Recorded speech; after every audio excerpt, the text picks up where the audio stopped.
હત્યાની બાતમીના આધારે વટવા વિસ્તારમાં આવેલા કુતુબનગરમાં ક્રાઇમ બ્રાન્ચે જેસીબી મશીનો વડે ખોદકામ શરૂ કર્યું છે। 35 વર્ષ પહેલાં એક યુવતીની તેના પરિવારના જ સભ્યો દ્વારા હત્યા કરાઈ હોવાની ચોંકાવનારી બાતમી ક્રાઇમ બ્રાન્ચને મળી હતી, જેમાં હત્યા કર્યા બાદ યુવતીની લાશને ઘરમાં આવેલા એક કૂવામાં દાટી દેવામાં આવી હતી।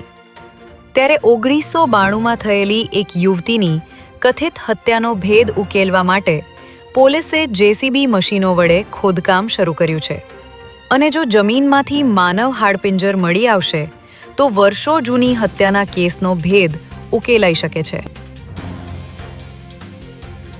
ગુજરાતના પ્રવાસન ક્ષેત્રને વધુ સુરક્ષિત અને આધુનિક બનાવવાની દિશામાં રાજ્ય પોલીસ દ્વારા મહત્વપૂર્ણ પહેલ હાથ ધરવામાં આવી છે, જેમાં રાજ્યના પોલીસ વડા ડોક્ટર KLN રાવની અધ્યક્ષતામાં યોજાયેલી ઉચ્ચ સ્તરીય બેઠકમાં ગીર સોમનાથ, દેવભૂમિ દ્વારકા અને ડાંગ જેવા મુખ્ય પર્યટન જિલ્લાઓમાં ટુરિસ્ટ ફ્રેન્ડલી પોલીસ સ્ટેશન સ્થાપવાની યોજના જાહેર કરવામાં આવી છે।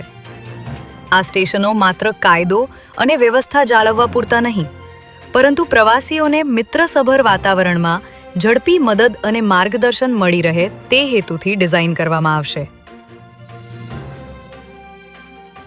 રાજ્યમાં યોજાયેલી સ્થાનિક સ્વરાજ્યની ચૂંટણીના ગઈકાલે પરિણામો જાહેર થયા હતા, જેમાં એક ચોંકાવનારી માહિતી સામે આવી છે, જેમાં અમદાવાદના 30,000થી પણ વધુ નાગરિકોએ EVM પર નોટાનું બટન દબાવીને તમામ ઉમેદવારો પ્રત્યે પોતાની નારાજગી વ્યક્ત કરી છે।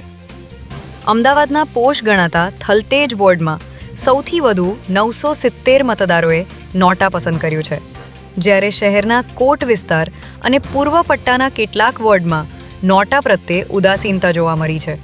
ત્યારે 30,000થી વધુ મતો નોટામાં પડવા એ રાજકીય પક્ષો માટે આત્મમંથન કરવાનો વિષય બન્યો છે।